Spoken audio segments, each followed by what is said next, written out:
Welcome back to another technical deep dive here in the Debug Zone. Today, we're tackling a big question and breaking it down with insights from other users.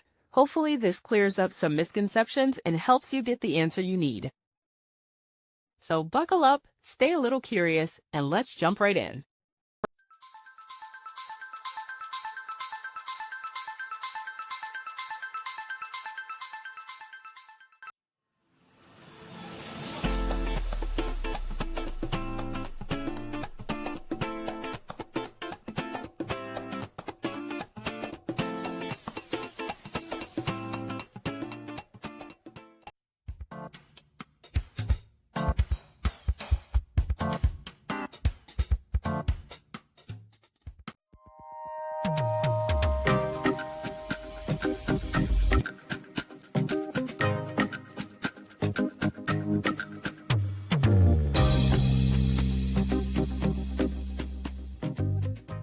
And that's a wrap.